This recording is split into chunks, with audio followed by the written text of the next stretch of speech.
Hello and welcome back to another video. Today going to be discussing a slightly different topic, but based around the new upcoming Test Drive Unlimited Solar Crown game. You guys obviously enjoyed first of all the car list video I did, but also more recently the characters video, going slightly off the topic of cars, focusing in on the characters.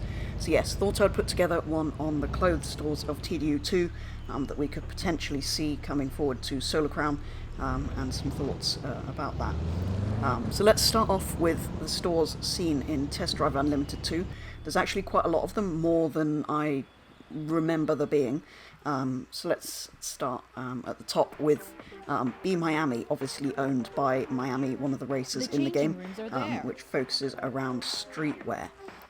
Then we have another store, Brand Name, which has several branded names. So Atari, obviously the game developer, Patcher and Privilege. Patcher's actually from Ibiza, which is a location in the game, so that's an interesting thought with the upcoming game.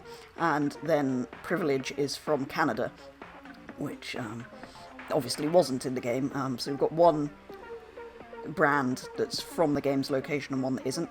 And this store was added alongside the bikes when that DLC dropped. I don't think it was part of the DLC. I think that part was free. Obviously the bikes you had to buy. But yeah, that part arrived with that add-on.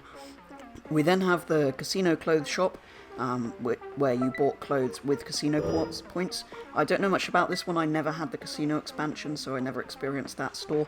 But that was an interesting, different way of buying clothes. And obviously, we know there's a casino coming to the new game after the head-to-head trailer, so that's kind of interesting.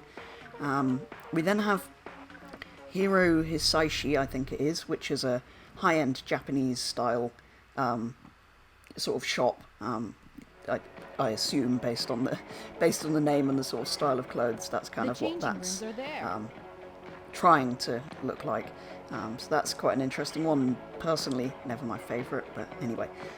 Then the next one we have is MYW Paris, which was high-end French boutique style shop, not based on a real one like the Patcher and Privilege that was added later. That one wasn't, but yeah, interesting to have so many different styles.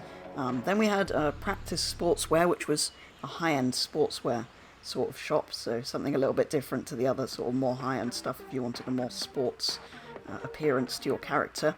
And then TDU2 Wear, which didn't actually have a shop.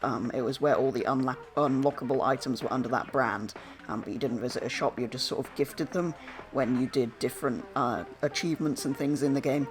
So those were kind of unlockable and harder to get hold of. A bit like in Forza, for example, where you have clothes and things available for seasonal things. You unlock rarer things by doing certain challenges and things. So that's all the stores that were seen in TDU2. Thank you very much to James, as always, for finding a lot of information about this. He's actually written a bit online about these. Yeah, kind of interesting.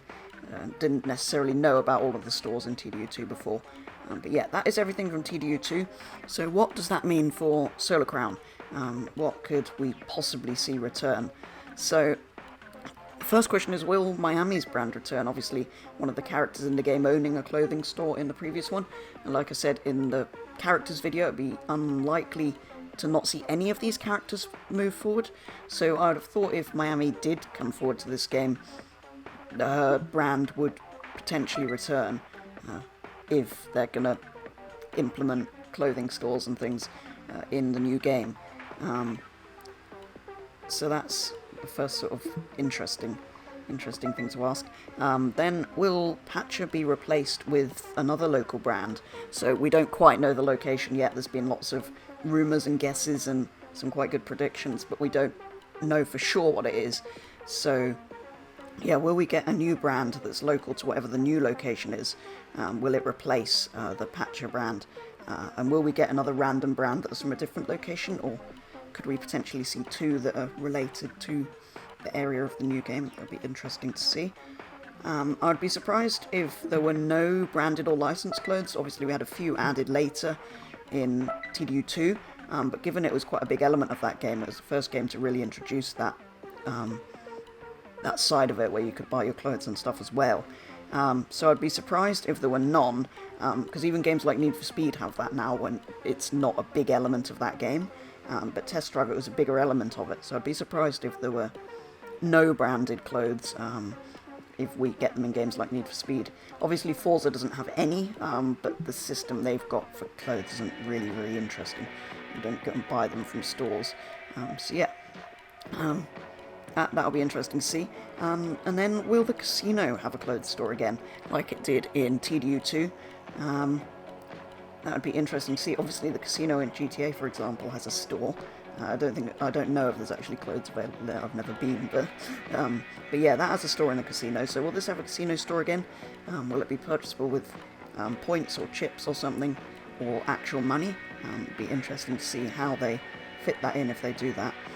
So yeah, hopefully there will still be a variety of shops selling different styles of clothes. That was quite the nice thing about it. You went to all these different ones and they had very different styles to them, so you kind of ended up having your favourites.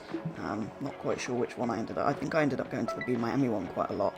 But anywhere that had sort of more ordinary clothes, wasn't really bothered about some of the higher end stuff. Yeah, hopefully there's still a variety of shops, because like with the car dealers in Test Drive, part of the experience of the game is driving to the different dealerships, looking around, choosing your cars. It's the same with clothes, it's the same experience, it's the same with buying the houses, it's the same with everything. So hopefully that's still how they're purchased. Hopefully there are still shops around the map, because it was always fun when you discovered a new one, went in, had a look around, bought some new items, and sometimes you'd find some that weren't really your style. It would be disappointing, and then you'd have to wait to find the next one. I kind of like that as a system for unlocking it, rather than Forza's win this for that and unlock this on a wheel spin. The wheel spin's really annoying at the beginning of Forza because you only get clothes. So yeah, hopefully they keep a similar system to this with the clothes stores. Same with buying houses, buying cars. I hope that sort of way of looking around into shops and things is still how they do it. But yeah, very much looking forward to hearing more about Test Drive Unlimited Solar Crown. We'll see that at the end of these videos. But yeah, it'll be interesting to see some more details around the characters and around the clothing stores, obviously.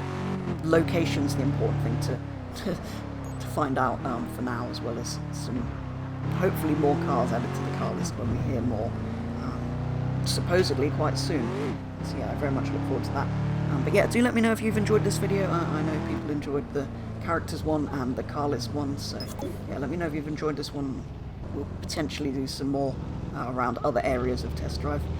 But yeah, that is going to be all for today's video, so thank you very much for watching, and I will be back with the next video very soon.